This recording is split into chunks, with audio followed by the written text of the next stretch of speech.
Ayakata. Life is not easy. Sigh. Make it take and judge. I want to use this special opportunity to recognize great Dim Odmegojuku. I can't also forget General Philip Effiong. Wakama Daloso. Come Chetakano men on the ground. Umoma Kubigwe. Anyina Fuakolo. Airborne. De facto government in homeland. A special recognition to every Biafran who have been supporting from day one. May Elohim continue to flourish you in your different endeavors. This is Mazina de Gano, Ohamadike, one of Biafra. Egadi. The Prime Minister, Obatobie, Ogechuku Keresimu Kelekio. Wokoma, Ogechio, Ogechuku Kama, Ogechuku Kaina, no, Ogechuku Kama, Onyamana Gidi Gidi Bakulo, Ogechuku Kama, Welunti Chuku Gazebele, Ogechuku Kama,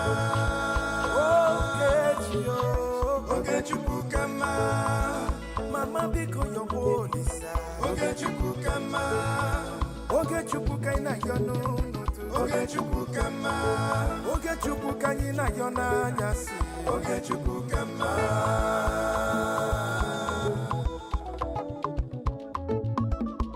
Ayole, Ayiga Kolole Garole nu, Uwi Bole, Chetakwana Lubofo. 1 + 1 is 2, 2 + 2 is 4.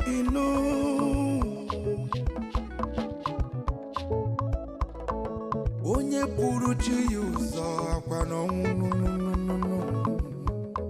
Joy. Don't give up. One day he's so close. Ogechuku Kama. Never you give up, no. Ogechuku Kama. Believe in your dreams, brother. Ogechuku Kama. Never you say no. Ogechuku Kama. Ogechuku Kaina Yon. Ogechuku Kama. Never you down your faith, no. Ogechuku Kama. Keep your head up, keep on fighting. Ogechuku Kama. Oyabala Jodo. Ogechuku Kama. A big shout out to Mazi Ogechuku Kere. I salute you, my peer, Mazi Simoniba. Life is sweet when you're patient. The greatest shout out goes to the media team, great talents. They won.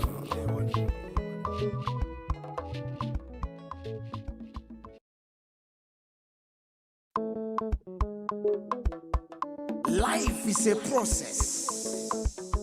No matter how you go about it. Mazi Ogechuku Nkere, Omalicha Woke, the Biafran Republic Government and Exile Finance Minister, is humbly campaigning for global Biafran financial support for the purpose of Finland Convention, Biafran Defense Forces, and redeclaration-related activities. I appreciate all Biafrans who have been supporting our liberation movement. I also urge everyone to massively support more than ever, especially in these critical times. Oh, my fellow lovely great Biafrans, let's come together and support our Prime Minister, Mazi Simon Eba, who is currently working tirelessly to hand over our freedom to us this year, 2024.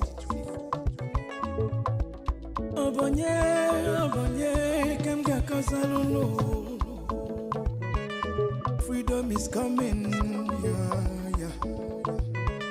Yo. Mazi Okechukwu Nkere. Salute every Biafran especially. Yeah. Okechukwu kama. Okechukwu kaina yo no. Okechukwu kama.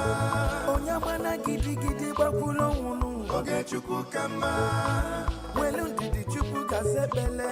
Okechukwu kama. Okechukwu kama. Si Okechukwu Nkere nekelunu. Okechukwu kama. Okechukwu kaina yo no. Okechukwu kama. Okechukwu kaina yo na nyasi. Okechukwu kama. There is no magic to progress and success in life. Life gives back what you give to it. It takes a man who believes in himself to create wealth. So keep working hard and never lose hope in what you believe in.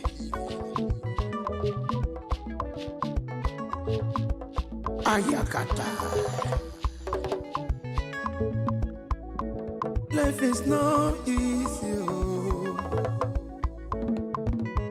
Sigh. Make you take and judge. I want to use this special opportunity to recognize great Dim Odumegwu.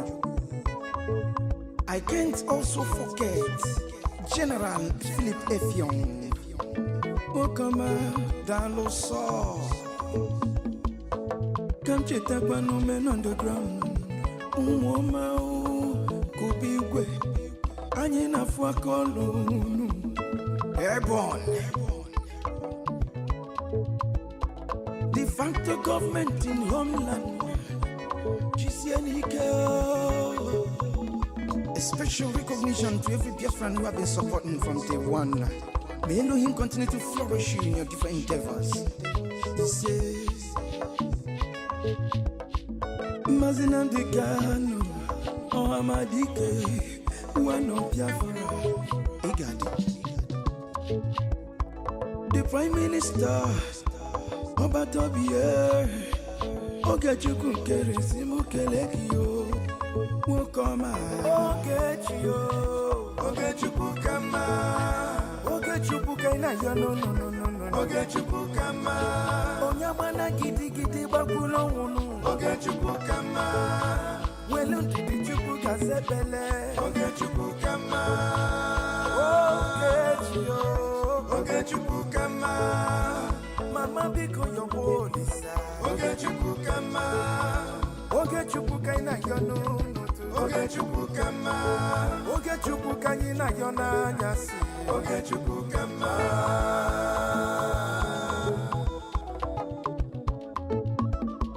Ayole, ayiga kono le garole nu. Uwi bole, chetakwa na lubofuo. 1 + 1 is 2, 2 + 2 is 4.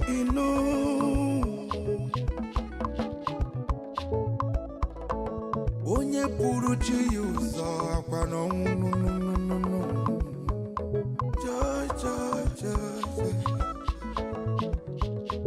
Don't give up when it's so close. It's so close. Okechukwu kama. Never you give up, no. Okechukwu kama. Believe in your dreams, brother. Okechukwu kama. Never you say no. Okechukwu kama. Okechukwu kaina yo. Okechukwu kama. Never you down your faith, no. Okechukwu kama. Keep your head up, keep on fighting. Okechukwu kama. Ayabala jodo. Okechukwu kama. A big shout out to Mazi Okechukwu Nkere. I salute you, my PM, Mazi Simoniba. Life is sweet when you're patient. The greatest shout out goes to the media team, great talents. They won.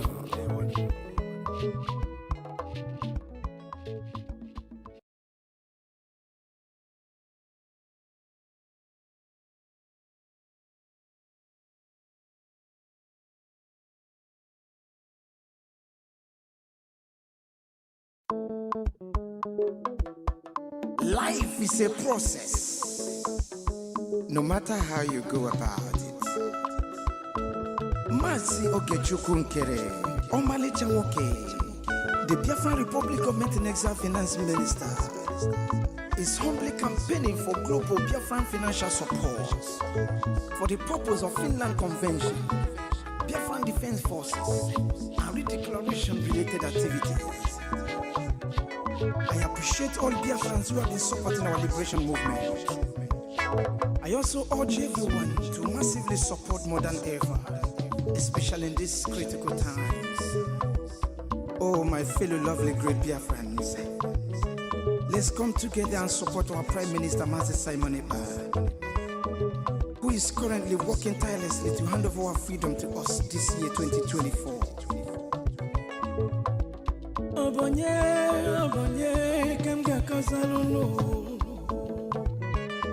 Freedom is coming, yeah. Yo. Masi Okechukwu Nkere.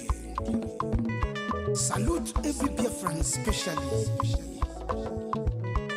Yeah. Okechukwu kama. Okechukwu kaina yo no.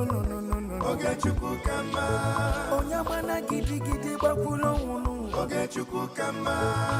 Welu didi chukwu kasebele. Okechukwu kama. Okechukwu kama. Si Okechukwu Nkere nekelunu. Okechukwu kama. Okechukwu kaina yo no. Okechukwu kama. Okechukwu kaina yo na nyasi. Okechukwu kama. There is no magic to progress and success in life.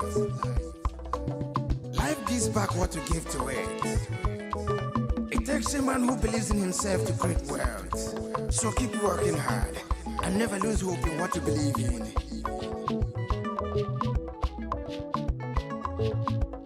Ayakata. Life is not easy.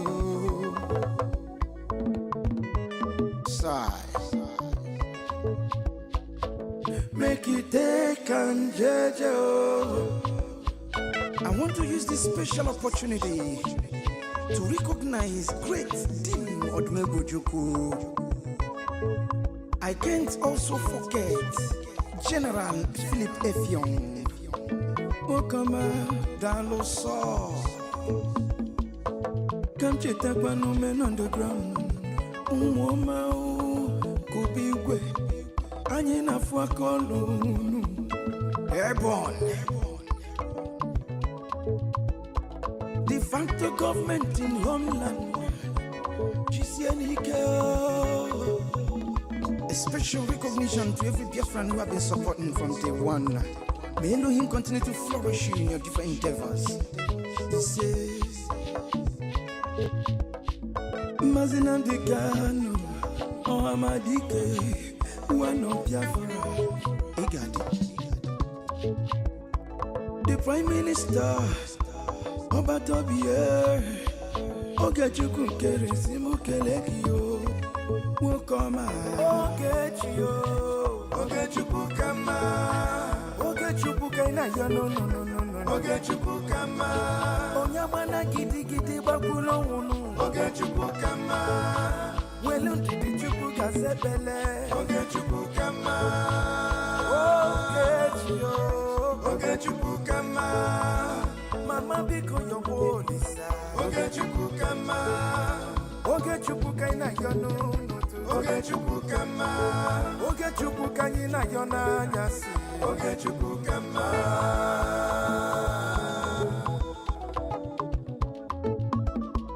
Ayole, ayiga kolole garole nu. Uwi bole, chetakwa na lubofuo. 1 + 1 is 2, 2 + 2 is 4.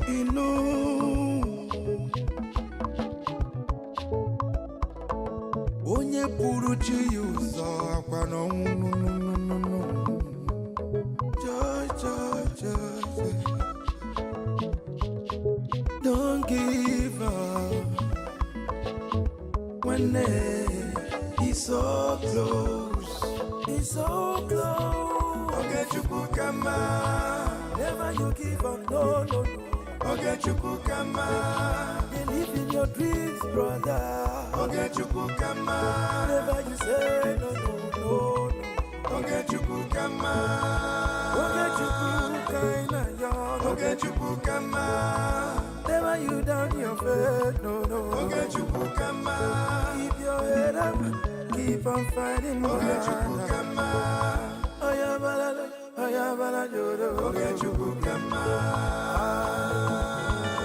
A big shout out to Mazi Ogechukukere. I salute you, my PM, Mazi Simoniba. Life is sweet when you're patient.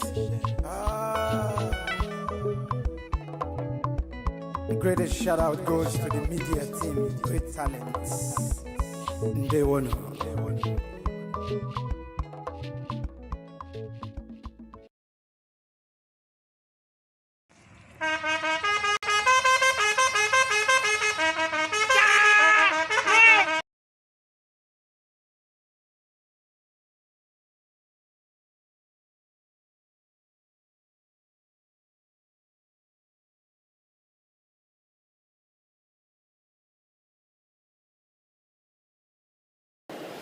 All right, the hour is here, and we all know the reason why we are here today. We are here for our freedom because it's our right. And today is our first Congressional briefing. And we have our special guest here. We Biafrans are familiar with who he is. He's someone who advocates for freedom, human rights, and also religious rights. We have our special guest, Marco Ruby. And Marco Ruby is Senior Fellow, American Enterprise Institute. Thank you, Marco.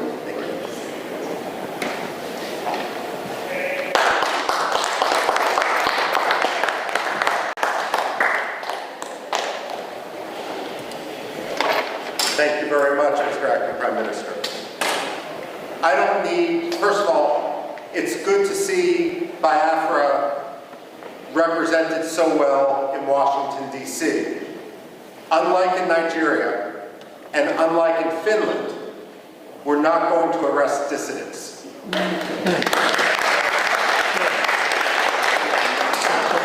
I'm a historian by training, and especially with this audience, we don't need to tell you that Biafra may have redeclared its independence, but it is a long history. And if we count the maps that European merchants, geographers, and other travelers made dating back to the 17th century, then Biafra is actually older than the United States of America. We're not talking about a so-called secession. We're talking about decolonization. And when we look at Africa today, we must recognize that the problem of colonialism is no longer based in London and in Paris. It's based in places like Abuja and Lagos.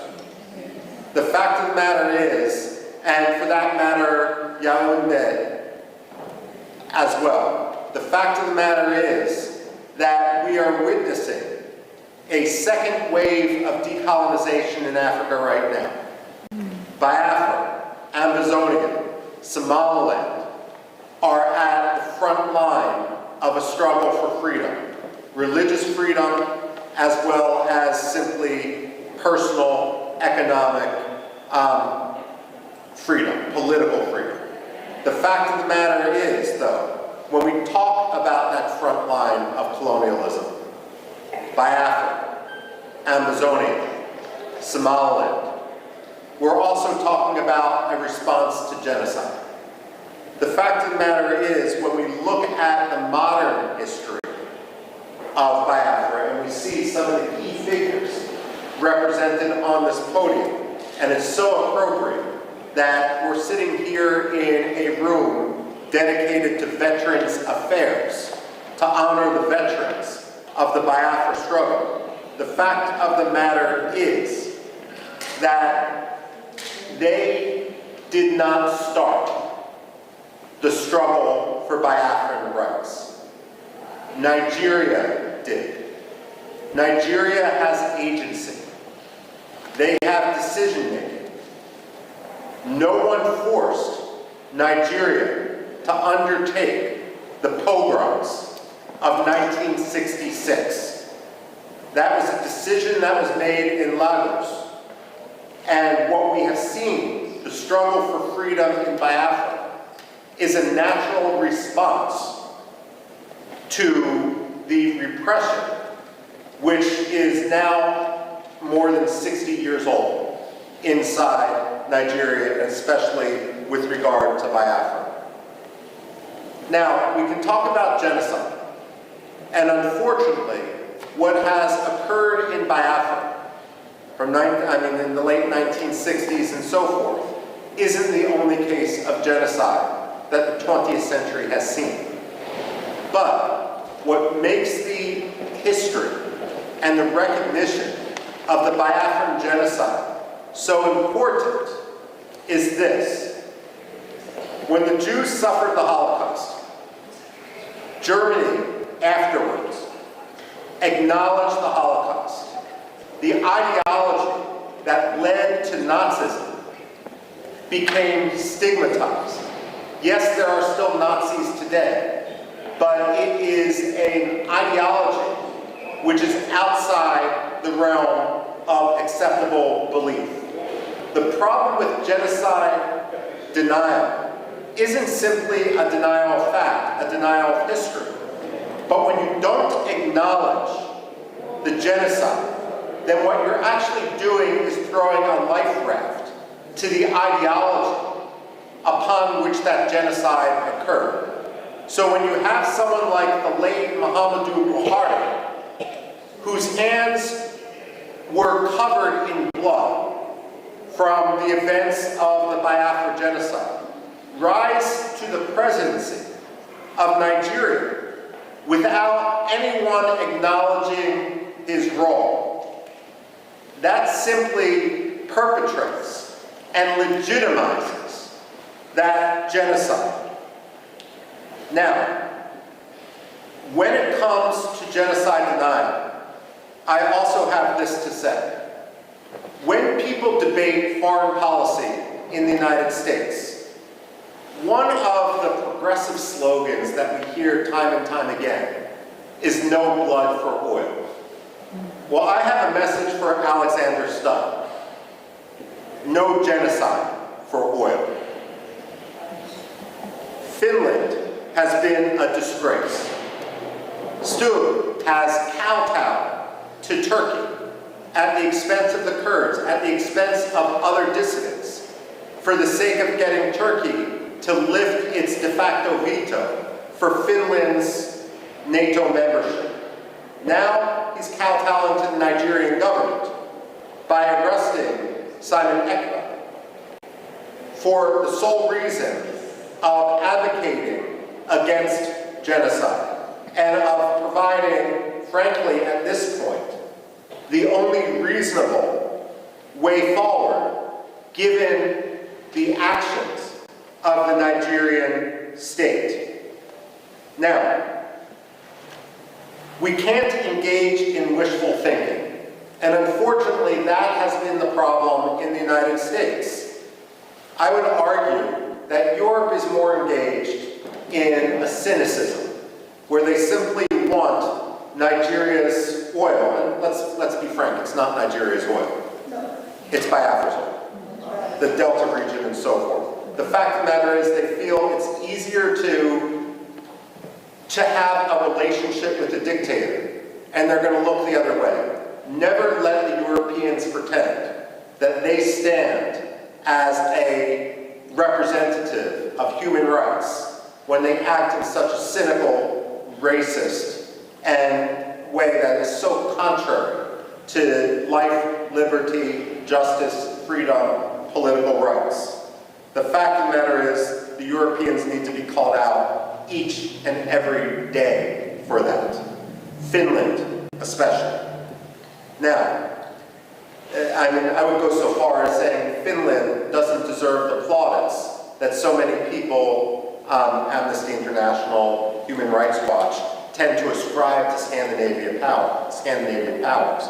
I would today argue that through its actions behind the scenes, by laundering the Nigerian government, by allowing, by cynically using this mantle which it had developed over decades as a protector of human rights, that Finland has become one of the most cynical promoters of human rights abuses, on par with Russia, with China, and with others. The only difference is Russia and China are much more open about what they're doing. Finland thinks they can have it both ways.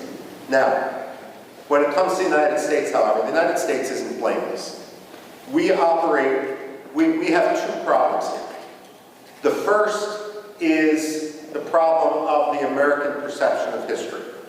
Whether you're Republican, whether you're Democrat, I don't care. And the fact of the matter is, Biafra, like Cyprus, like India, should be a bipartisan cause. There's nothing partisan about freedom and liberty. And I say that as someone who personally is a Republican, but I was a Congressional Black Caucus Foundation fellow, working for the late Congressman Bill Gray, who was a Democrat. So I say this not just as wishful thinking, but someone who truly believes in the importance of principle and its triumph over cynical partisanship. But let's face it, both the Republicans and the Democrats have a problem, and American society in general, and that's our general ignorance of history. In our own political culture, whether it's a Republican coming in after years of Democratic power or a Democrat coming in after years of Republican power, there's a tendency to believe that history is only 4 or 8 years long, and that every president who enters the Oval Office or Secretary of State who enters that 7th floor of their office of the Dwight D. Eisenhower building in Foggy Bottom, that they can somehow have a tabula rasa, that the past doesn't matter. Well, let me set the record straight. The past does matter. The past can't be forgotten. And we wouldn't be here today if it weren't for repeated efforts to work within the system, only to be crushed by Nigerian corruption, Nigerian dictatorship, and Nigerian cynicism. And if I may, Nigerian religious animosity on the parts of some sectarian communities. Now, one problem, of course, is then that U.S. historical ignorance, and this is where it's so important for the Biafrans to really rally, to meet with Democrats, to meet with Republicans, not to meet and spend all those times meeting with those who agree with you, but actually concentrating their efforts on those who disagree. The fact of the matter is, Americans need an education in history, and they need an education in history quickly, because the price of American ignorance is going to be tragedy and more killings in Biafra. Now, that's one problem. The other problem is the tendency of the United States to engage in wishful thinking. There are 2 types of ambassadors that the State Department sends abroad. And I'm not talking about professional ambassadors, civil service, foreign service versus political appointees. There's some good political appointees, there's some bad political appointees, and the same thing is true with the professional foreign service. But among ambassadors, however they get their job, there's 2 general styles. One style, and we've seen this too often in Nigeria, and I can name other places where we've seen this, the Democratic Republic of Congo, Somalia as well, takes an ambassador, and that ambassador believes that the best way to represent American interests is to ingratiate themselves to a dictator, to have zero tension with that dictator, and that oftentimes means amplifying that dictator's propaganda, his rhetoric, to his face. Well, the State Department should realize and should recognize that dictators have no shortage of sycophants.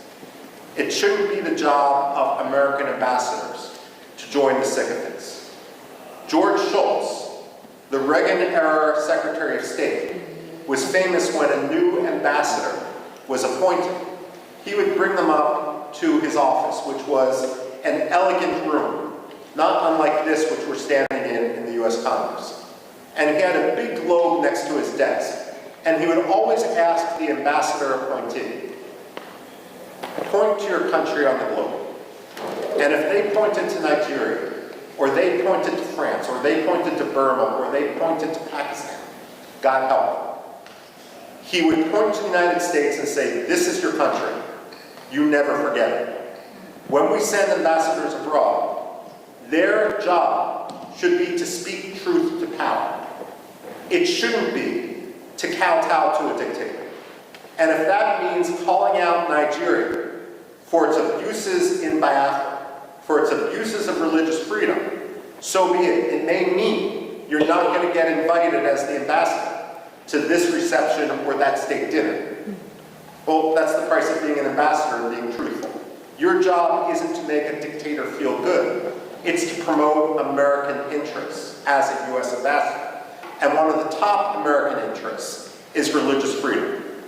The reason why religious freedom should be such a top priority is it really is the canary in the coal mine. It really is the metric by which to see whether a dictator's rhetoric and actions meet.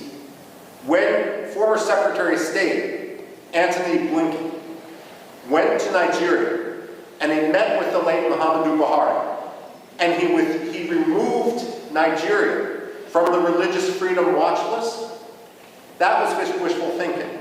It didn't make Nigeria a better place. It didn't stop the killings in Biafra. It didn't stop the killings elsewhere in Nigeria. All it did was signal to the Nigerian government that they could quite literally get away with murder. Wishful thinking has consequence.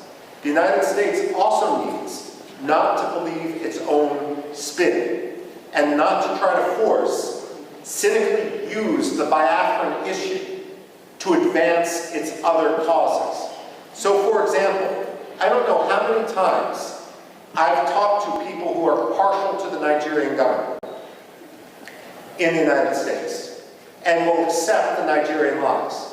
And they will say that what we see happening in the Southeast has nothing to do with religious hatred, with religious intolerance on the part of the Nigerian government. It's all about climate change. Let me tell you this, and I've actually said this to the State Department. Climate change does not charter buses in order to ship Fulani militiamen into Biafra to kill Christians. That's not China. That's not climate change. That's ethnic cleansing. That's religious hatred. That's sectarian cleansing. American wishful thinking isn't polite. It doesn't make diplomacy easier. It simply gets people killed. And this is also why it's so important for the Biafran people to rise up and not only work to establish their freedom in Biafra, to reestablish their country. It's also important for them to educate Americans. Now, as many of you know, my background and what I did when I worked at the Pentagon actually focused much more in Middle East history. That's what my PhD is in, and so forth.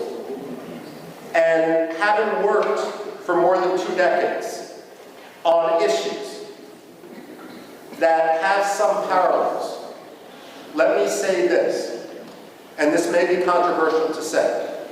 Nigeria can't always be the enemy. And the reason I say this is, while Biafra must be free, there can be no compromise on it. At the same time, an independent Biafra is only going to thrive when Nigeria, its neighbor, is at peace with itself and with its neighbors. The fact of the matter is, the Biafrans are an engine of democracy. They were always historically the intellectual capital, the economic capital of Nigeria when they were under Nigerian occupation.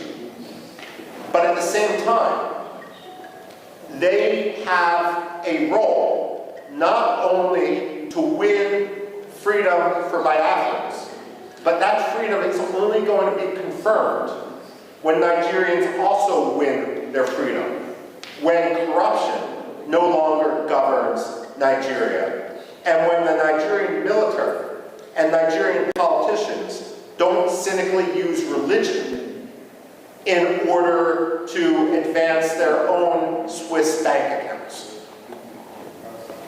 This is important, and this is a conversation, for example, it's understandable that you focus on Biafra, but this is an example which I've had conversations in the past with Iraqi presidents and prime ministers, and Kurdish presidents and prime ministers, and there's a recognition, despite the century-long struggle of the Kurds, the so-called largest people without a nation, to win their freedom, to win their independence. Many of them have also come to recognize that that independence is going to take real reform instead of ruin for their neighbor next door. I've had this conversation with the Cypriots and the Greeks, vis-a-vis Turkey as well. Turkey is a problem today, and Turkey is a problem which is going to work with the Nigerian government in order to kill Biafrans.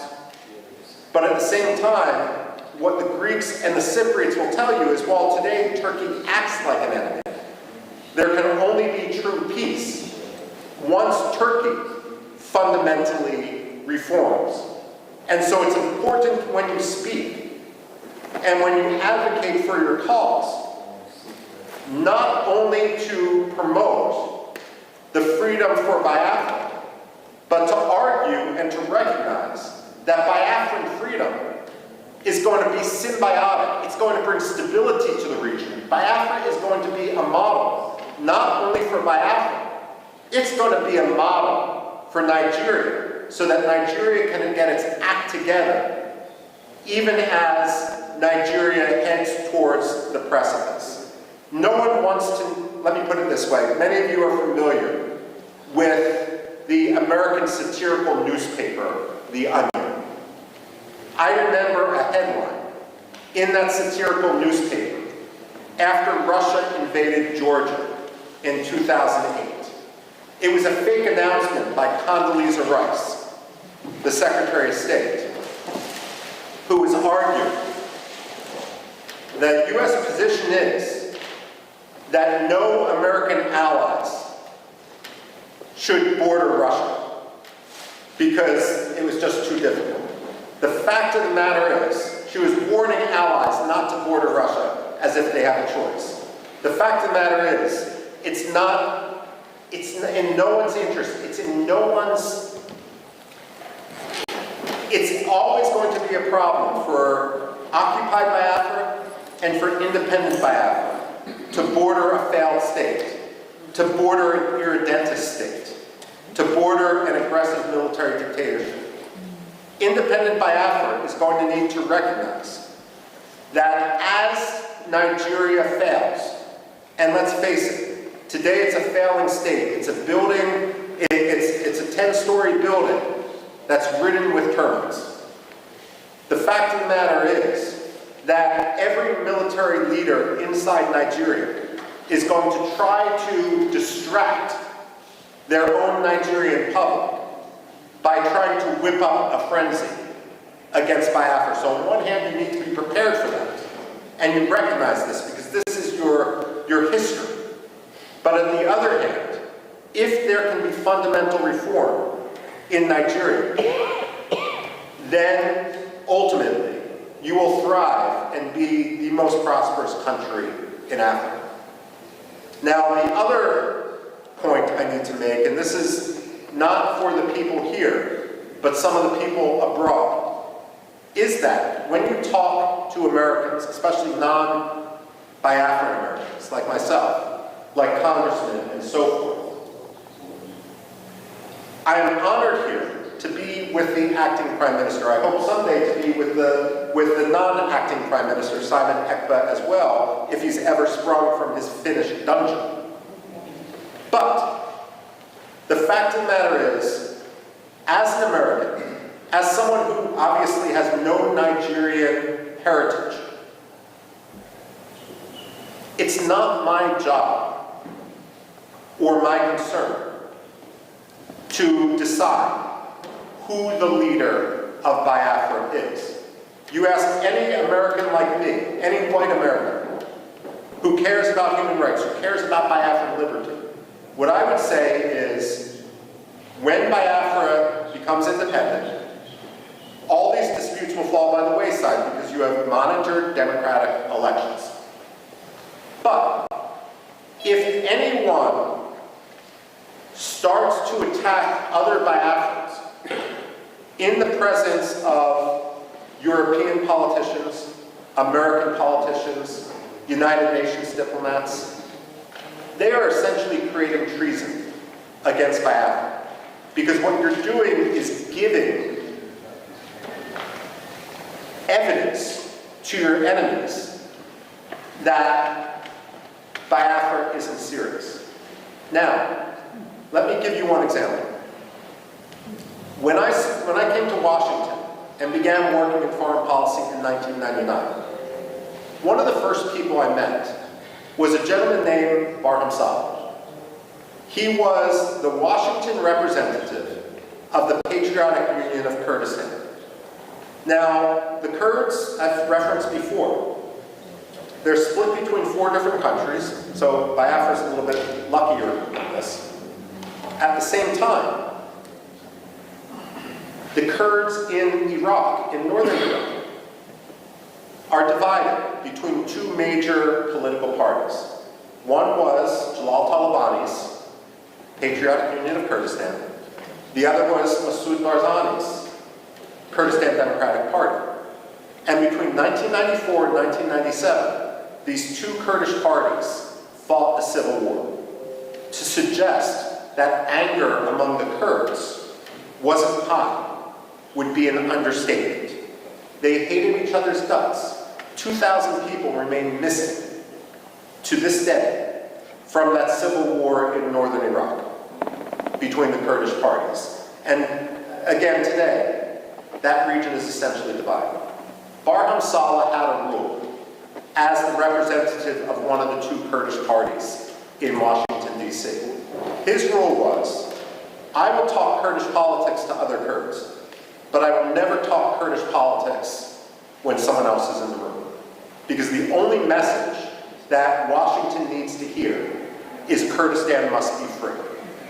The only message that Washington must hear today is that Biafra must be free. Decisions with regard to the leadership of Biafra are going to be made by Biafrans themselves. But the most important issue for everyone, whether they are legitimate or frankly whether they are illegitimate, is that Biafra must be free. Don't tweet against your political adversaries. Take the high road. Don't talk about your rivals to congressional staffers. And if your rivals talk about you, you may feel that it does you a disadvantage. Let me assure you, it does not. If the acting Prime Minister, if the acting cabinet are the ones who are speaking softly and achieving things, creating a new currency, creating the structures of state, ultimately every serious congressman, like Chris Smith, like Mark, one of the most important staffers on Capitol Hill, they are going to recognize you for what you are. Because only amateurs talk about their rivals.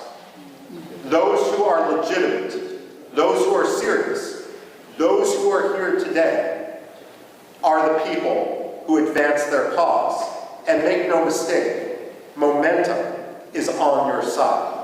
So I speak here today, and I'm concluding my remarks right now, thanking you for your activism by welcoming you to the halls of Congress, where you are free to talk to anyone, and you don't need to risk arrest, because again, your words we're not in Finland.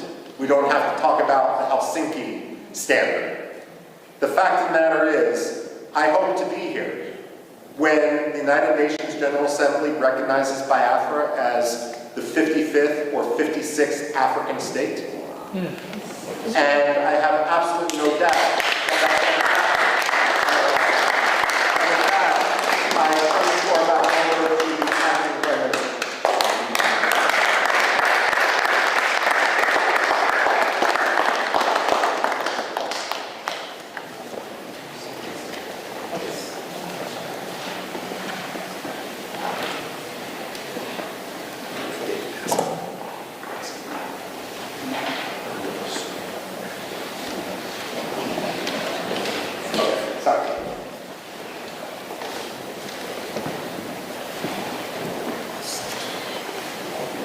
Please, can we give a hand of applause?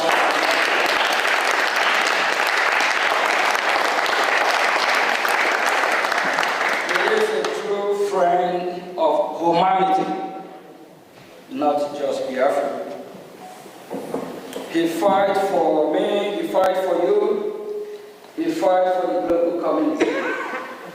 And he is a kind of one we need, so that we can have a safer world and a better world, a world that will be great again. Thank you.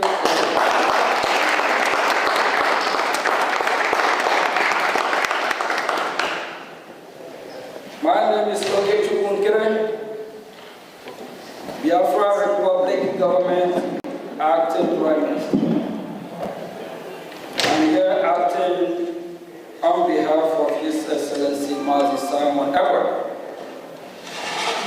As we are fighting for our freedom, we are making history and we tell our story to the world.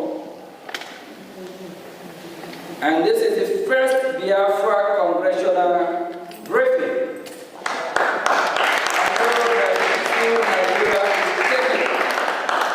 If I tell you, you won't believe.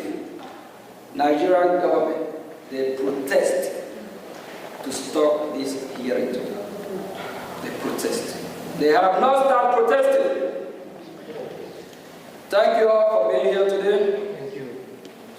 It is an honor to speak today during this historical congressional briefing on Biafra, the first in modern times.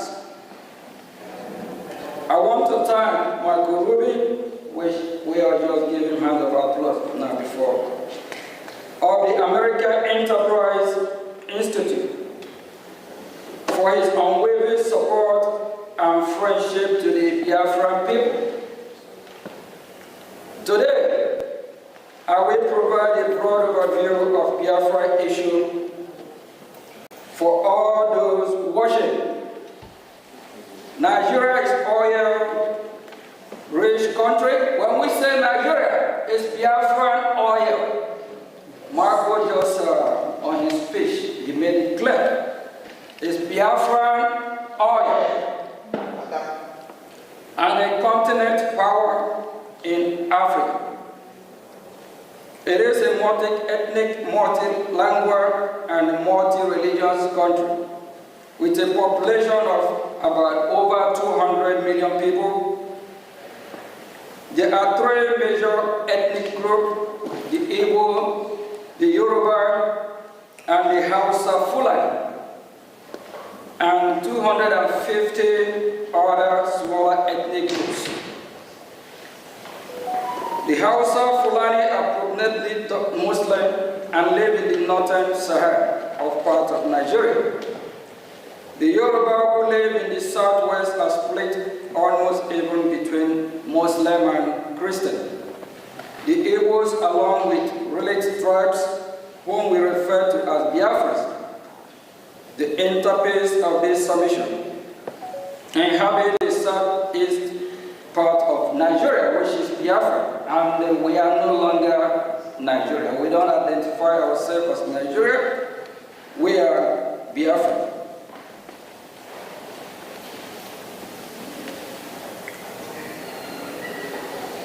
Part of Nigeria, which is combined population of over the Biafrans population and over 70 million. Biafrans are predominantly Christians and traditional worshippers, with constituencies also practicing Judaism. Their land is blessed with human and mineral resources, including vast hydrocarbon.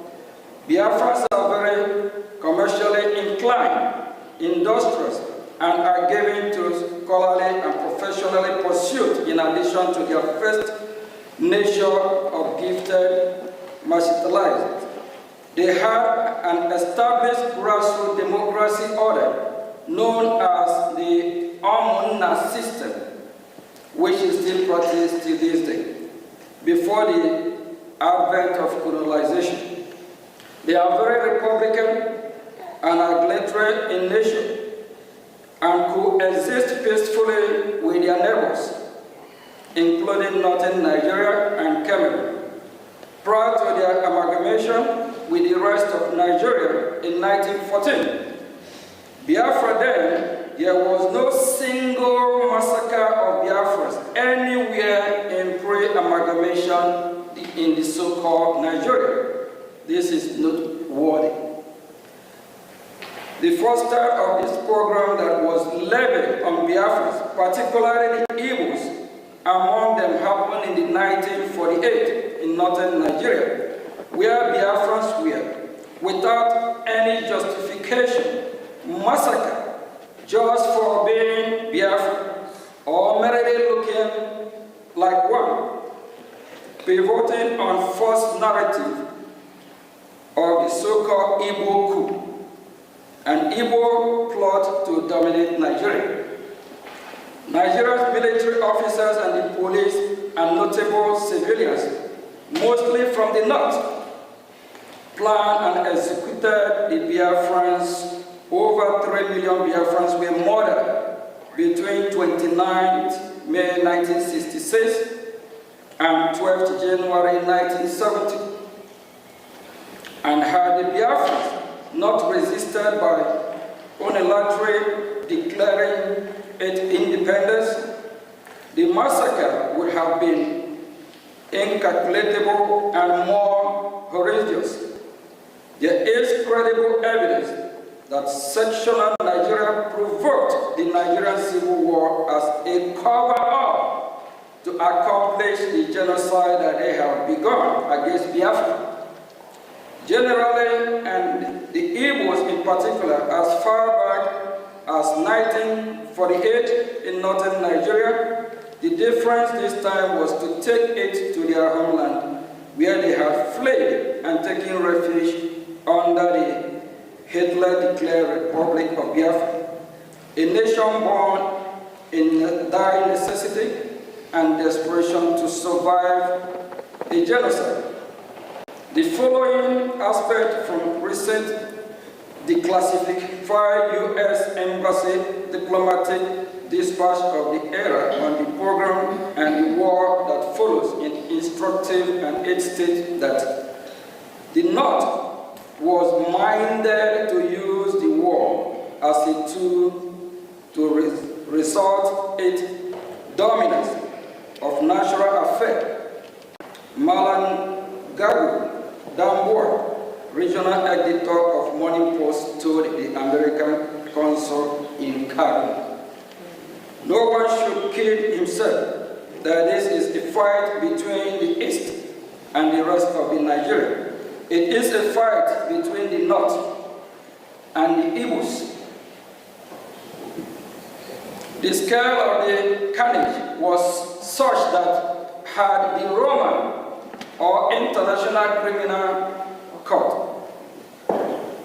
statutes been enacted, Nigeria's entire military leadership and its top civilians enablers would have been prosecuted for genocide and crime against humanity, for orchestrating the destruction of Biafrans in whole or in substantial part because of their ethnicity.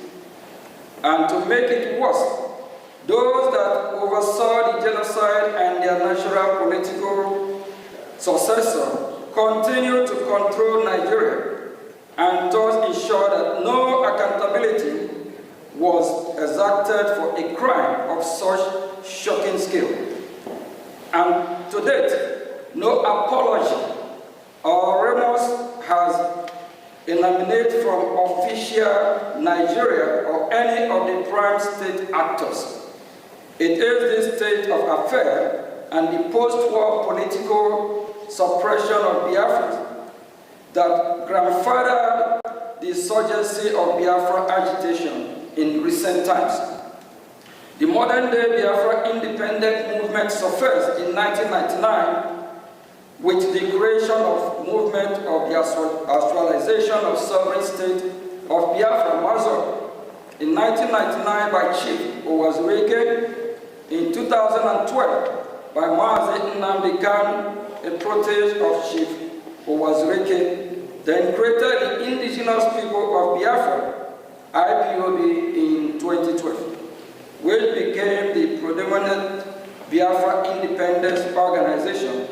Post-war agitation for Biafra and support for IPOB accelerated in late 2015 when former President Muhammad Buhari systematically embarked on widespread anti-Igbo policies, coupled with his open toleration of Fulani Islamic terror that was Brgie, the northern reach of the Igbo land. It was in the face of this that the indigenous people of Biafra IPOB and the idea of Biafra government in exile gained much traction as protector and defender of the people that have been detained by the government of the day of Nigeria.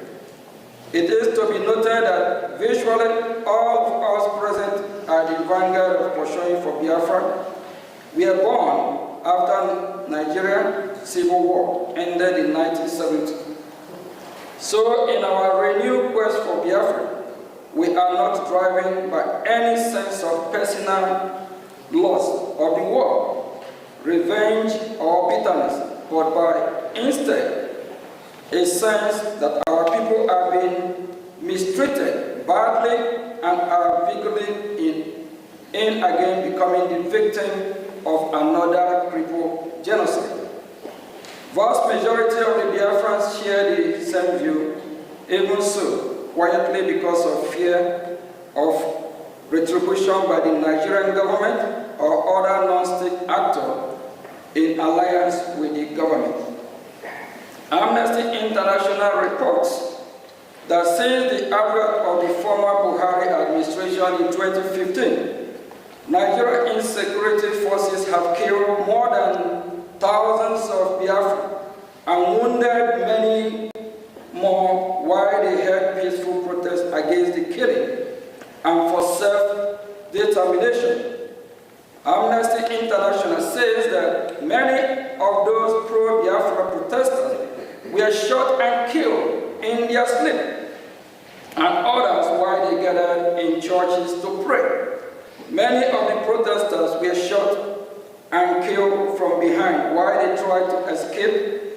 Contemporaries country report released by the United States Department confirmed such of this, particularly the Nigerian government declaration of IPOB as a terrorist organization in October 2017, which gave a dubious legal cover to Nigeria's security forces to resort extrajudicial killing of Biafra perceived by self-determination agitator or members of IPOB. As such, as you are reading this, the other killings of Biafra by the Fulani Islamic terrorists is ongoing as we speak. The killing have not stopped to date, especially in the northern boundary of Igbo land, such that several innocent villagers were murdered in Ebonyi State in February 2025. Igbo communities to bury their brothers, sisters, fathers, mothers, sons, and daughters almost every month. And after times, the violence is maliciously and falsely attributed to unknown government or faceless Biafra separatists. In the face of all this, and in the perception that rogue elements of the security forces are complicit, the Biafran government in exile emerged as a beacon of hope for Biafrans that have become distrustful of the government. It bears mentioning that when the agitation for Biafra accelerated in late 2015, the response of Nigerian government was disappointingly non-pragmatic.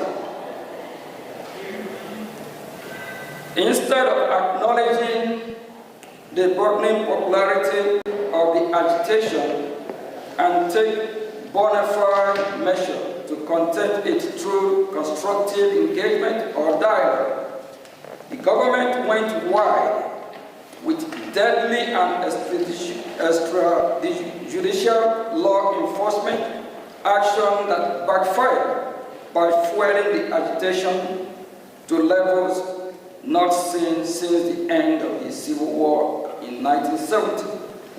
This misguided law enforcement action turned a dangerous corner and boomeranged when the government went rogue by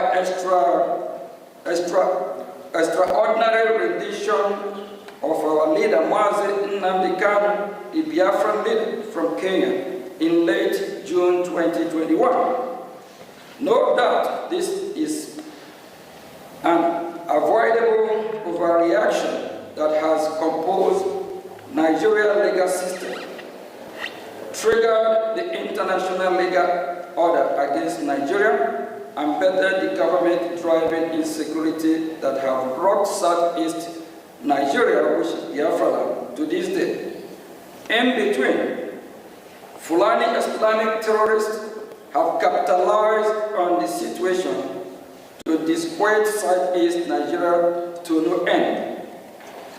After Mazi Nnamdi Kanu illegal kidnapping, one of Mazi Nnamdi Kanu protege, Finland-based Biafran activist, His Excellency Mazi Simon Ekpa, took charge of the Biafra independence movement and created the Biafra Republic government in exile, Brgie, of which he is the Prime Minister. As the next illustration of the Biafra independent movement, the Brgie has galvanized the support of the Biafran population and has engaged in high-level dialogue in Washington, D.C. with U.S. government officials. Furthermore, Brgie organized a self-referendum in which more than 50 million Biafrans voted in favor of independence. Brgie held an independence convention in Lahti, Finland, which started November 29 to December 2, 2024, in which Brgie declared the independence of Biafra on December 2, 2024. December 2, 2024, Biafra was redeclared. The government of Nigeria, according to Mr. Ekpa, has orchestrated 5 assassination attempts against his life. After allegedly failing to assassinate Mr. Ekpa, the government of Nigeria successfully pressured the government of Finland to arrest Mr. Ekpa in November 2024 on political motivated charges. The government of Finland then issued an indictment against Mr. Ekpa, as well as subsequent conviction, which demonstrates the political nature of the persecution at the instigation of government of Nigeria. The indictment by Finland, issued in May of 2025, alleged that Mr. Edward participated and supported a terrorist organization, even though pro-Biafra organizations are not designated as terrorist group in Finland or anywhere in the European Union. In fact, the only country in the world where pro-Biafra organization, in fact, the only country in the world where pro-Biafra organization was designated is in Nigeria.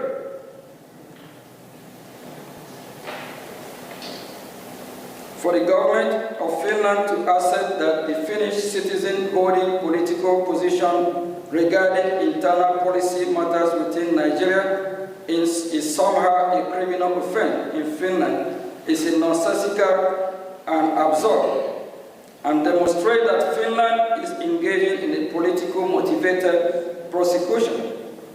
Nigeria conduct toward both Mazi Nnamdi Kanu and Simon Ekpa demonstrate transnational repression.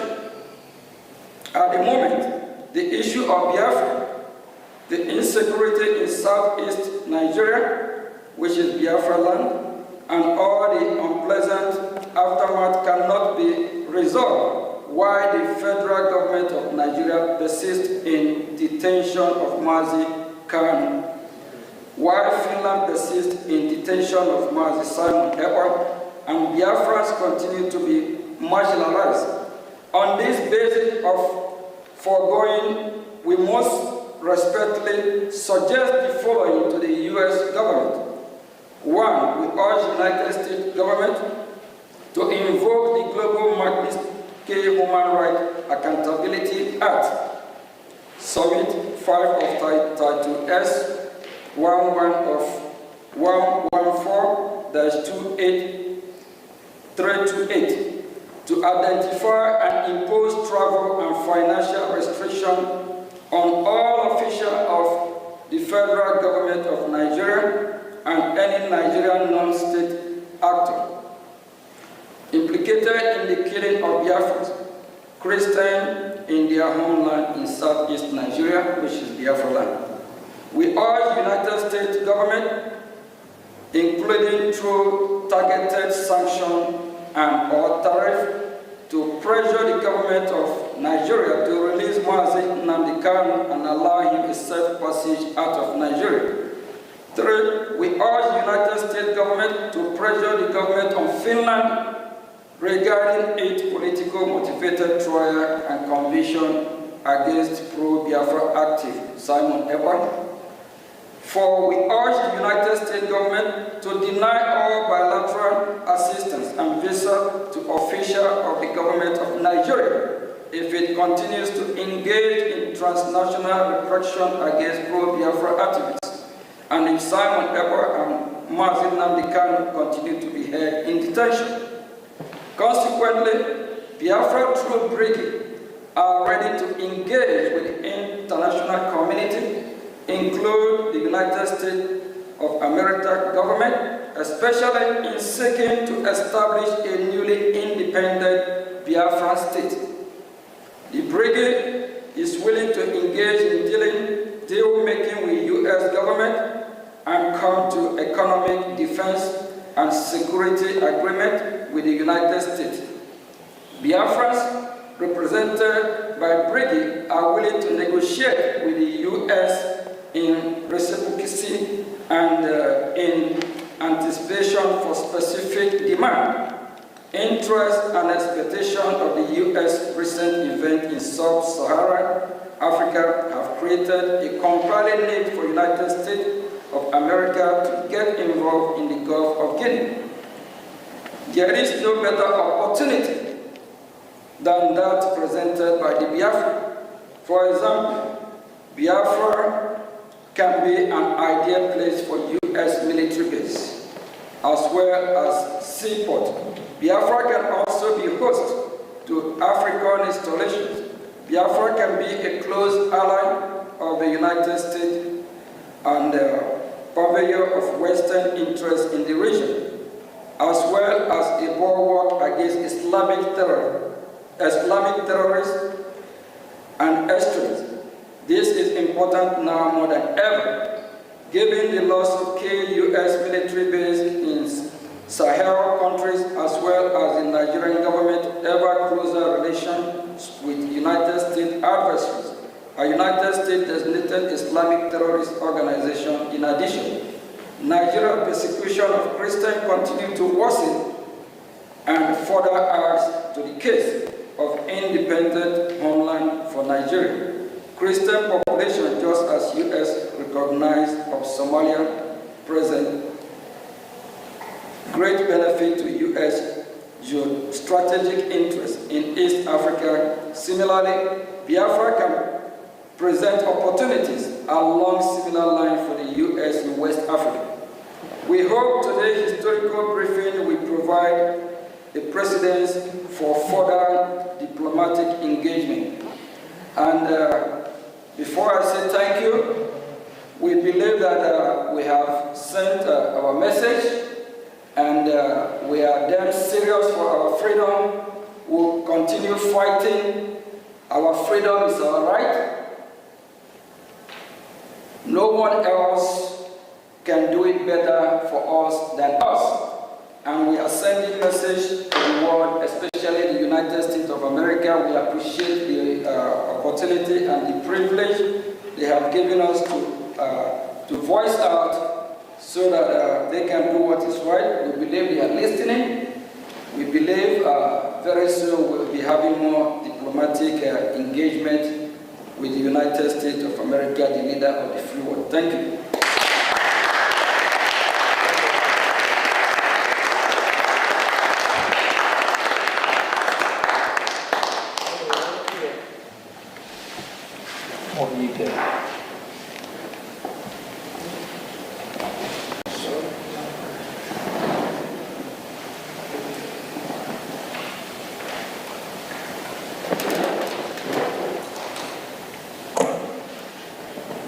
We're going to be having some question and answer, and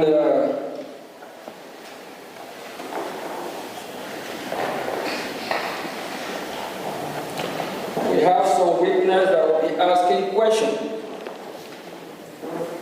about the current situation, what is happening in Biafra land, if it is suitable for them, if it is that what they want. Do they deserve to live better than what is happening here today? We are glad to be here, and this is the beginning of our hearing in Washington, D.C.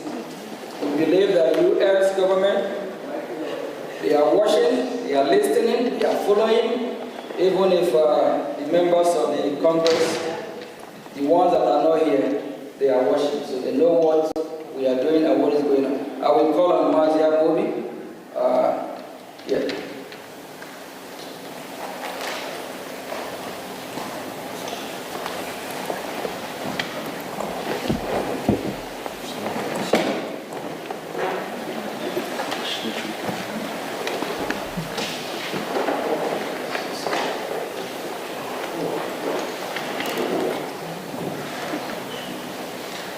Greetings, everyone. Greetings, Biafrans who are here present. First of all, I want to appreciate everyone for being here. It's not easy. It is only a man who seeks for freedom that goes knocking on all doors. Because every locked door against each and every one of us is a locked door against millions of Biafrans. Especially millions of Biafrans, yourself, myself, who are witnesses, and over 50 million people who gave the Brgie government their vote for the self-referendum conducted in Finland. It conducted back home and ratified in Finland by over 517 Biafrans. So I appreciate each and every one of you who are here. And we thank the United States Congress for giving us this opportunity, for calling us to hear our voice at this time. It is of utmost importance that the Biafran people in general speak up now to stop the killing, to help the world, to help those who cannot speak for themselves, and the entirety of the people who live in the geographical location known as Nigeria to regain their freedom. The freedom that we seek today is not just for the Biafran people, but for over 230 million people who exist in a place where they are all in a cave. Most of the people who exist there do not know themselves no more, cannot, for some reason, stand up and defend themselves. Of course, we know fear is part of terrorism. With me here are fellow Biafrans who are witnesses to the ongoing genocide in my land, Biafra. The ongoing genocide is a continuation of 1967 to 70, as we all have heard the acting Prime Minister of Brgie speak to us who are Biafrans and to the rest of the world who are listening.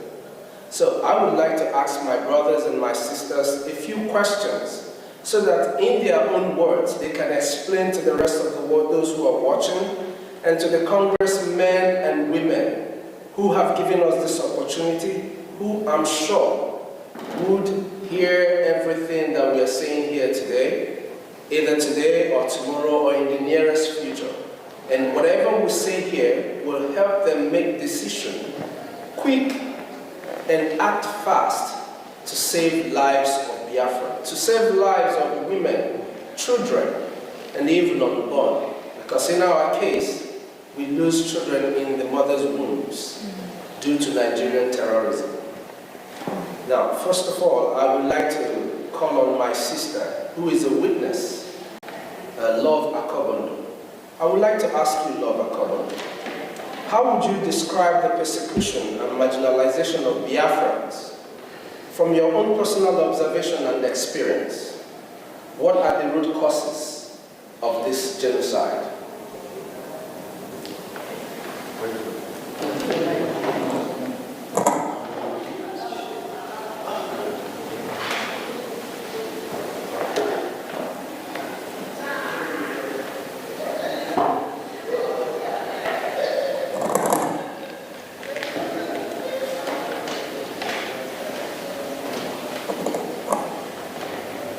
Hello, Biafrans. Good afternoon. Thank you for the Brgie government.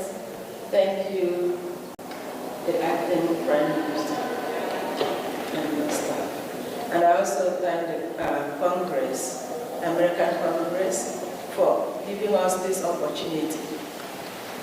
I'm going to say what I received as information from those who witnessed those incidents, because I wasn't there at the time.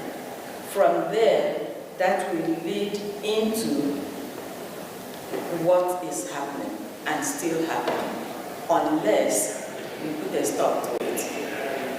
You see, the marginalization has a long-standing history, stemming from the so-called colonization. From the time those people showed up in the shores of Biafra, the Bight of Biafra, there hasn't been peace.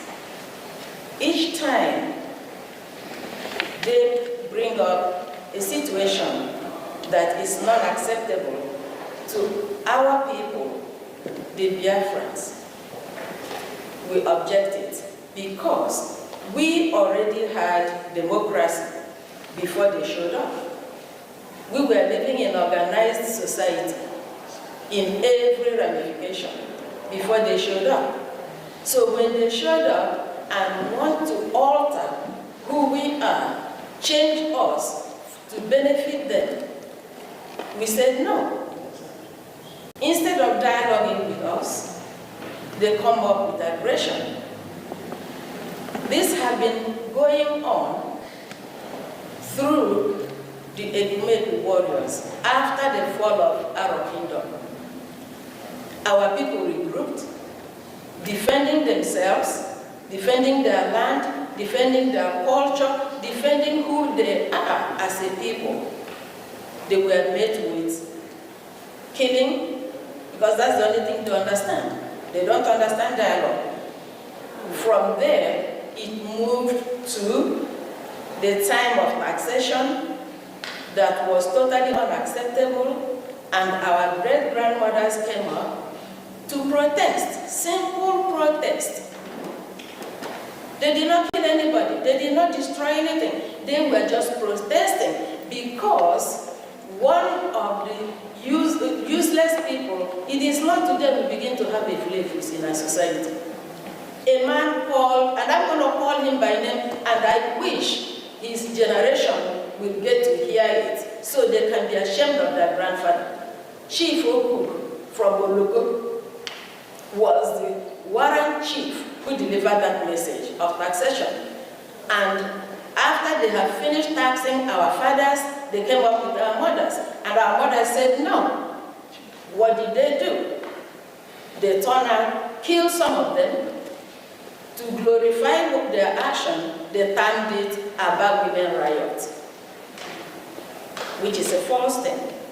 From there, when they discovered coal in Enugu, again, to their interest, poor working condition, our fathers protested for a better wages, a better working condition. What did they get? Bullets. They massacred the men. That was the coal mining massacre. It did not stop there. Each step of the way is aggression, no discussion. The good thing is, we are not the people you can just walk over. It's not going to happen. It's not yesterday, it's not today, it's not going to be all the tomorrows to come, because we are Biafrans, madam. No two ways about to take it or drop it. We're going to fight to the last man standing. Now, it did not stop there. It continues the same marginalization, the same wickedness in all form and shape. Fast forward to the so-called flag independence. What did we get? The 1966 pogrom. I have a sister-in-law who lost her father to 1966 pogrom. Move forward, 1967, the so-called genocidal war, which the world refused to acknowledge.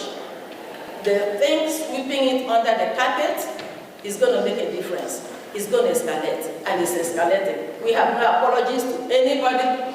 Biafra must be free. Okay?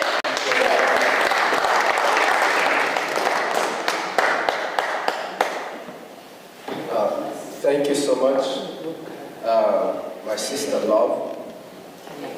You heard it all? Now, I will ask another question to another sister of mine, Ms. Nonya Chima, sorry. We know how the United States government categorizes certain countries as state sponsors of terror. How do you rank Nigeria given their killing of Biafrans? And should the US government designate Nigeria as a state sponsor of terror?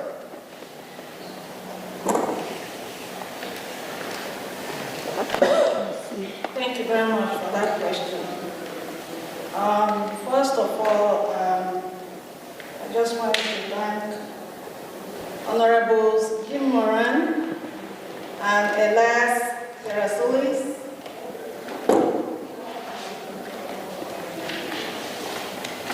and the U.S. Congress for giving us the opportunity to inform the world of what has been going on in Biafra land for decades. So for the question, these are some of the reasons why the United States government should designate Nigeria as a terror organization.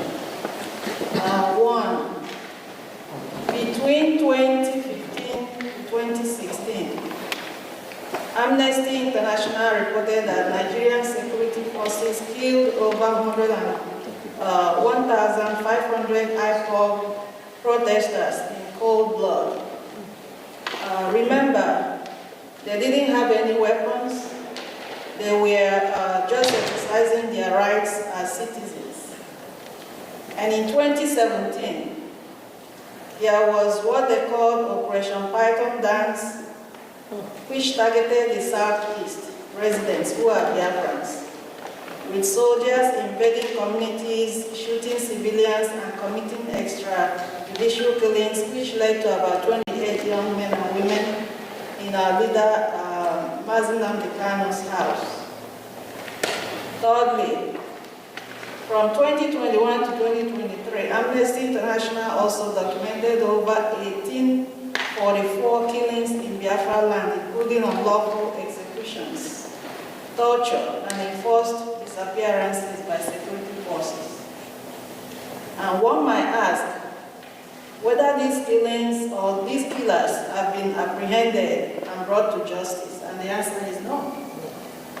No one has been held accountable for these killings. In fact, when locals apprehend any of the killers, there is always an order to free them.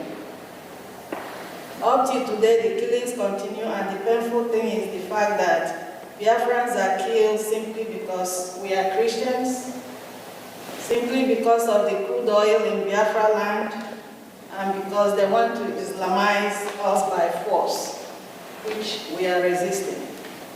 So I call on the global community to pay attention to what's going on in Biafra land and elsewhere where there is a genocide going on. Thank you all so much. Thank you so much. That was wonderful. That's what we expect from every Biafran to always carry in their heart. The fact that our people are dying every day. Now, I want to ask my brother Emmanuel Ugo, how would you describe the hatred of Biafrans or Igbos within the Nigerian by the political establishment, which has traditionally been controlled by the Muslim North? Would you say this is an important part of why there is support for the Biafran independence movement? Thank you all. When we talk about Biafran hatred, the hatred of Biafrans in Nigeria by the political establishment, that goes deeper. Some of us came into this world and we live with this hatred, and we keep asking ourselves, why? Why us? What have we done?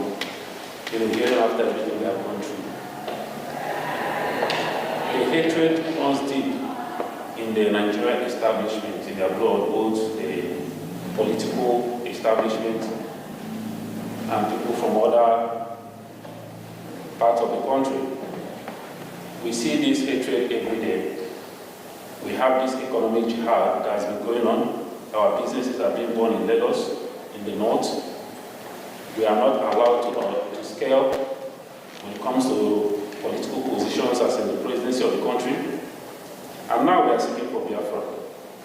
We want to be on our own so that we can be able to live in peace without facing this hatred every day. The Fulani Caliphate are the ones controlling Nigeria. And with this economic jihad, they have continued to display this economic jihad on Biafrans, day in, day out, in every aspect of life. And we are tired of it. And we say this is the reason why over 80 million Biafrans, over 50 million Biafrans voted for the Biafra self-referendum, because they themselves are tired of the hatred. Every one of us can see it, even the young ones. And that is why there is maximum support for Biafra, so that we can have our own independent state and live in accordance with our own values. So that's what I will say about that. Thank you.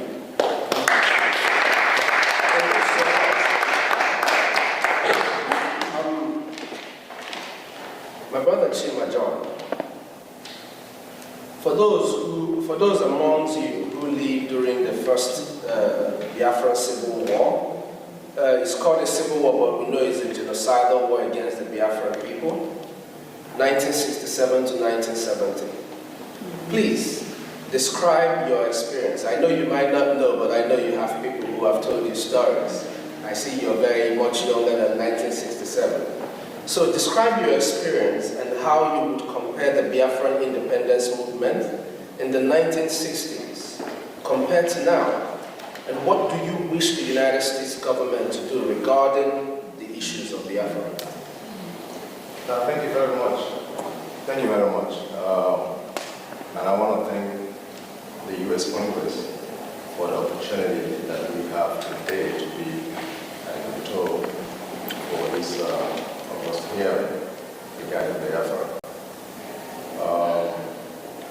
Some of us were not born in the war, but we have heard, we have read about all the atrocities that happened against Biafrans and against the Igbos during the war. But we saw that Biafra land was completely destroyed by the Nigerian state in collusion with its Western allies and the Soviets. They destroyed schools, they destroyed the infrastructure. And while we're growing up, every part of Nigeria was designated as educational industry. And these are places where there were no bombs, where there was no destruction. But in Biafra land, in Igbo land in particular, Igbos were never designated as educational industry. And we know what happened during the Civil War. One of the things that happened was the total blockade of Biafra land, and which led to the death of over 3 million people and the starvation of over 1 million children. I'm sure that the world saw some of those pictures, gory pictures of partial children because of the starvation. And that led to people like Bruce Merrill, an American student from Columbia, to set himself ablaze in front of the United Nations Bureau. People like Steve Jobs, the founder of Apple, saw what happened in Biafra and swore not to step his foot inside the church. And he said, how can the world open their eyes and saw this happen to humans or so-called fellow Christians and never did anything because of oil and hatred and theft, to put it literally. We saw all that. The Nigerian state, as part of the plot to put Biafrans down, and the Igbos in particular, they made sure that after the war, that every Igbo person or Biafran received only 20 pounds to start life from the beginning. And the Igbos and the Biafrans were the richest in that country at that time.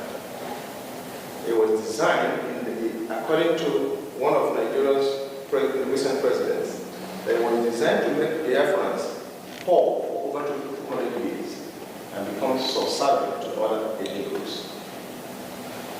At the end of the day, today, Biafrans are not only successful, but they have reason to say that the only thing that will make us safe to actualize our economic and political potential and destiny is the creation of an independent state of Biafra, or the restoration of it, so that we can live in peace with our neighbors, so that we can be allies of the West and to our global community, so that we can harness our potential, our intellectual resources, our natural resources.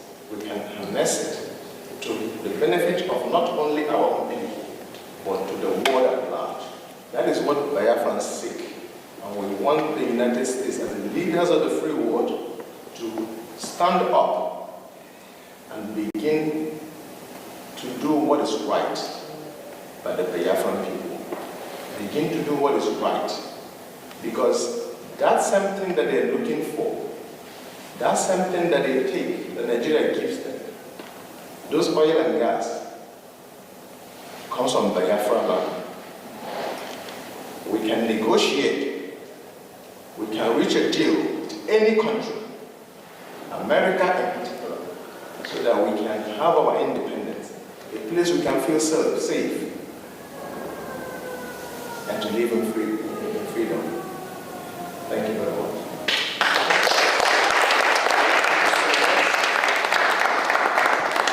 Just so you know, my mother served in the Red Cross during the war, and my father was equally a soldier during that war.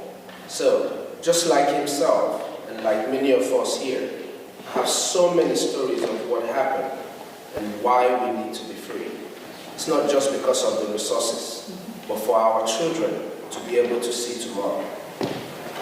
Now, I want to call on my brother, our brother, Mazikelo Israel. Mazikelo Israel, please, as we are in the Capitol Hill building, speaking to the United States Congress and to everyone who cares to listen to the Biafra people, I would like to ask, what would you recommend, or what would be your recommendation to the United States government to hold Nigeria accountable and to assist Biafra? Thank you, Honorable. Thank you very much, Honorable. First of all, let me thank our great friends, Elias Rasolas, and of course, Honorable Dr. Michael Rubin, who spoke earlier on, and Ogen Kerry, who has been leading this struggle since our leaders have been incarcerated. I'm talking about Simon Emba and Nandekan. And I want to thank the U.S. Congress for allowing us this opportunity to come here.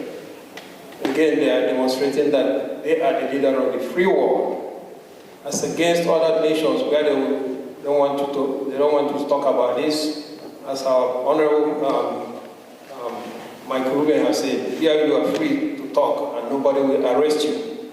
And so we are here requesting that U.S. government to come and stop the killings that is going on in Nigeria. We are talking about the genocide that happened 1966 to 1970. Right now, that happened mainly in the southeast. Right now, the entire Nigerian state is a killing zone. It rivals what happened during the Civil War. And so we are pleading with the U.S. Congress to come to quickly, not to delay, by doing these following things: to officially recognize Biafra genocide of 1966 to 1970, which has continued up to today. As our Honorable Minister said, Michael Rubin said, because those who committed the genocide have not been charged, instead they seem to have been congratulated by lifting them to be the presidents of that place. This has empowered them to continue with the genocide. So we are pleading with the U.S. government to live up to their moral standards as the free world leader, to come immediately to this aid of Biafrans. We are also pleading with the U.S.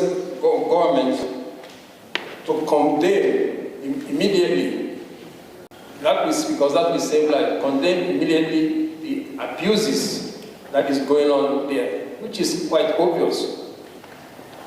It's not hidden.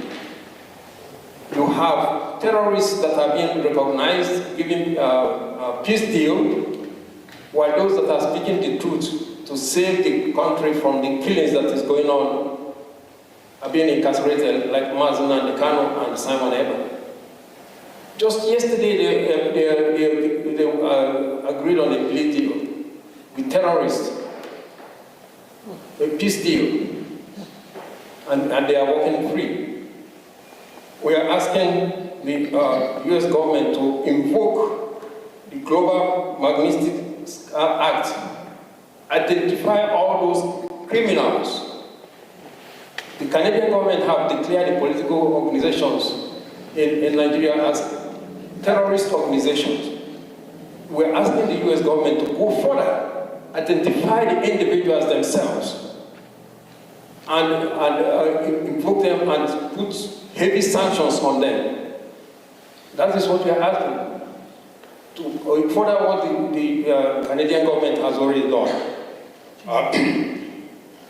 We are asking the US government to demand, with immediate effect, to the release of Nnamdi Kanu, a man that has been even acquitted in some of the courts in that Federal Republic of Nigeria. Several courts have discharged him and acquitted him, and in fact requested that the government compensate him. Outside UN have already also requested that he be released immediately. Kenyan government has come out openly to say that he was extraordinarily rendition. He was kidnapped from Kenya. That he should be released, and on no basis should he be tried for anything because of the illegality that they practice on him and abuses. Yet Nnamdi Kanu is still in prison. Even recently, he asked for him to be allowed to visit the hospital, to go for a hospital treatment, and they rejected it. They rejected that he would not go to the hospital. So we are asking the US Congress to act immediately. We need urgent help. We also ask US Congress to pressure Finland to release Simon Eber. He was doing nothing other than he was worried seeing the decimation of his people. Okay? But that's the only thing we are asking, to pressure Finland government to release Simon Eber. Finally, we ask the US Congress to recognize the referendum that was conducted. 50 million Biafrans voted. If that is not acceptable, then how to help us organize a UN acceptable referendum for Biafrans, and to show that demonstrate that Biafrans are really in need to be freed. And the freedom we're asking for Biafrans is not going to for Biafrans, because it will also free the ordinary people of that country called Nigeria from all the killings that are going on, which is only going to escalate as the 2027 elections continues. These are what we are requesting. Thank you very much.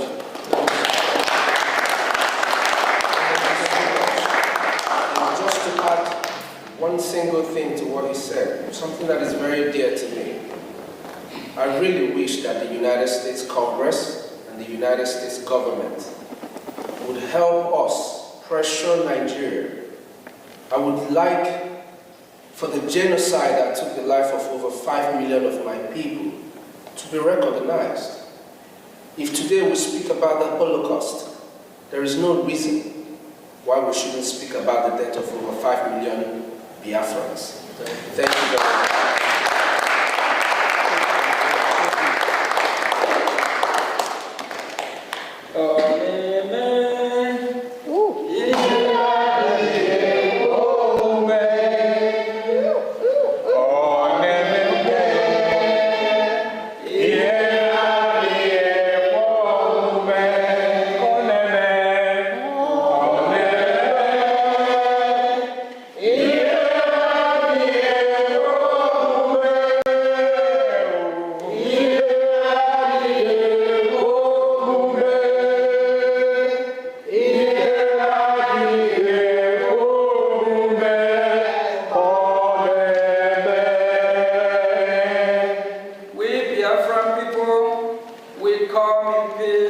Washington, D.C.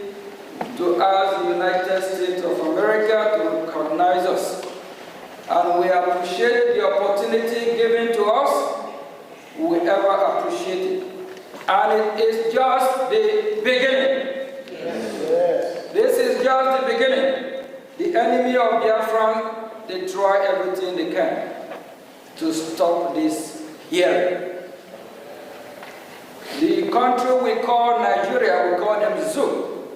They try everything.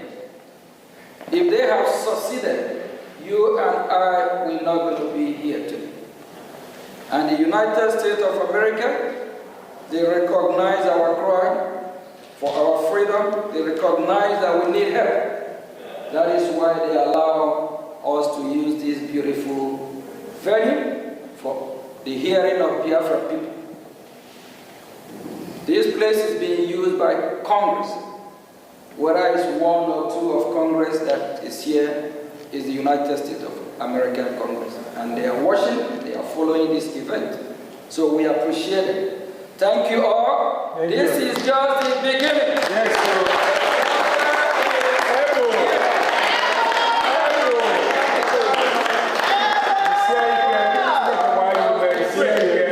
Biafra is here. You said it is here. We appreciate our leader, This is our heroes. They set the pace, and we appreciate everything they have done. Please, if you can help bring that. Yes. They show us the way, and we follow the way. Yes, sir.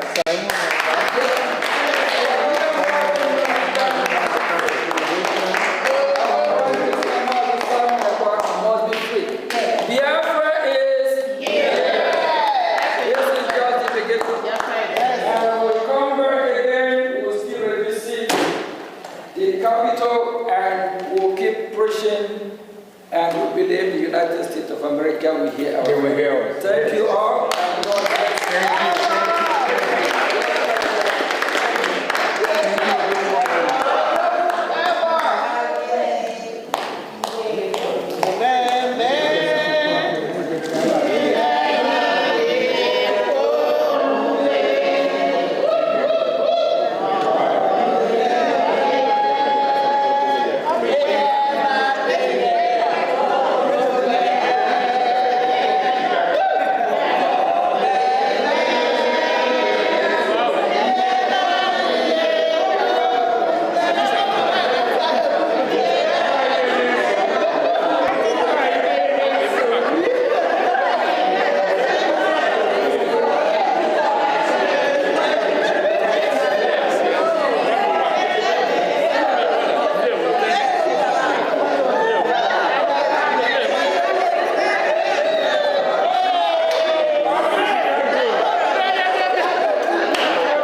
Mike, can you start us off?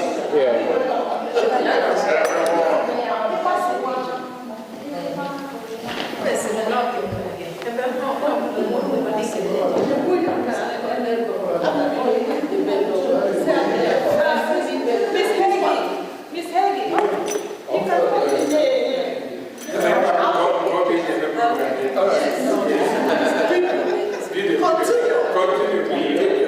Yes, continue, Tony.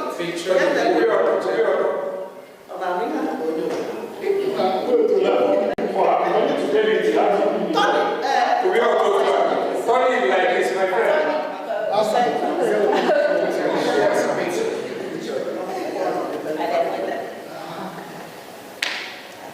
I think you can go back. Very good videos. You can do videos so that you get everybody. Yes. Oh,